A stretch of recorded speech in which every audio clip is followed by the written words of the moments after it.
Welcome to Hardly. The book is distilled into 3 stories, giving you the key ideas in minutes. Today, we study together Saad's The Parasitic Mind, how infectious ideas are killing common sense, in which we probe into the deceptive power of emotional thinking over reason, the rise of irrational tribalism and ideological intolerance, the dangerous spread of mind viruses that undermine freedom and truth. Dr. Saad is professor of marketing at Concordia University in Montreal, Canada, and served as the Concordia University Chair in Evolutionary Behavioral Science and Darwinian Consumption Research, 2008 to 2018. Don't go away. Hurdley, the editor, will be right back with the story.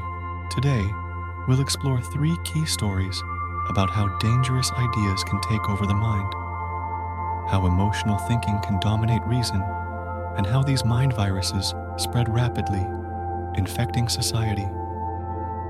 The stories we share today reflect these very concerns, weaving through moments of startling revelation and danger. Let's begin with a tale from the author's childhood, where the clash of identity and ideology nearly ended in disaster. In the midst of the Lebanese Civil War, the author recalls his family's terrifying encounter with armed militiamen outside their home. The armed men came under the guise of friendship, offering pomegranates in the middle of a war zone. The story begins with a chilling knock on the door, which the author's mother cautiously answered. Their neighbor, Ahmad, who previously serviced their home, demanded to be let in. His sudden visit, however, reeked of malicious intent. "I'll be back for you," he snarled, as the police, summoned by the author's mother, intervened just in time. The event underscores how tribal hatred, fueled by ideology, can distort human decency, turning neighbors into threats. It wasn't just about politics or religion. It was about irrational, deep-rooted fear. This story illustrates the destructive nature of emotional thinking when unchecked. Fear and hatred override rational thinking, leading individuals to act on emotion rather than reason. The solution? We must cultivate the ability to question the intentions behind actions driven by ideology, applying logic instead of reacting purely to emotional triggers. By embracing critical thinking, we can break free from the traps of prejudice and tribalism. From this point, the narrative flows into a more insidious form of ideological control, one that permeates not just war zones, but also academic and societal spheres. In the next account, the author speaks of the intellectual battle he witnessed while teaching at universities, where emotion was used to silence reason. The story takes us to his experience during a faculty meeting in which discussions about diversity were being held. A professor from the sociology department passionately argued that any scientific investigation into sex differences was inherently sexist. She dismissed the biological basis of human behavior in favor of what the author refers to as idea pathogens. Biophobia, he calls it, this irrational fear of biology that denies scientific realities for the sake of ideological purity. The room was filled with nodding heads, students eager to conform to the sociologist's emotional appeal rather than engaging in a reasoned debate about the evidence. This intellectual echo chamber, where dissenting views are silenced, demonstrates how powerful emotions can be in stifling truth. The solution here is to foster environments where intellectual diversity is encouraged. Emotional appeals should be challenged by asking for evidence and rational argumentation. By embracing reason over feelings, especially in academia, we can prevent the spread of mind viruses that erode common sense.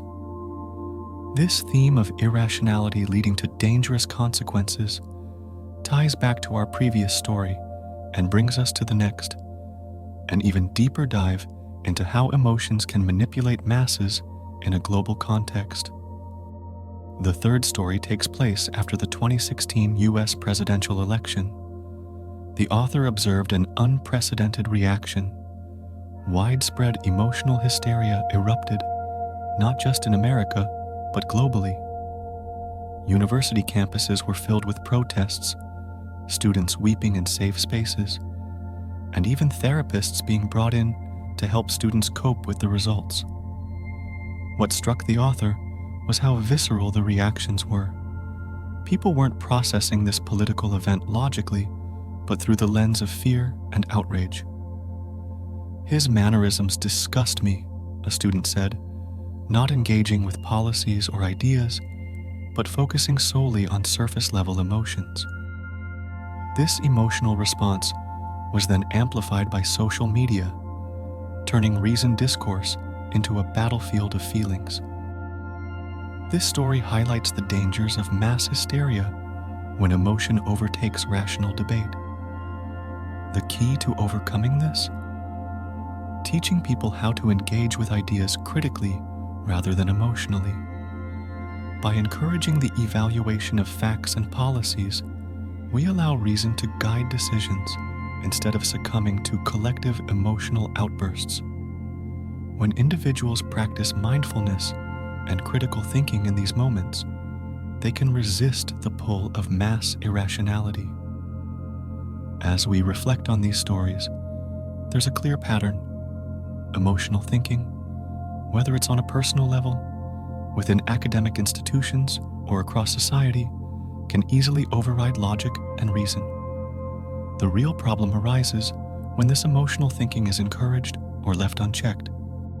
Tribalism, ideology, and fear are powerful forces, but they can be tempered with the right intellectual tools: critical thinking, skepticism, and a strong foundation in reason.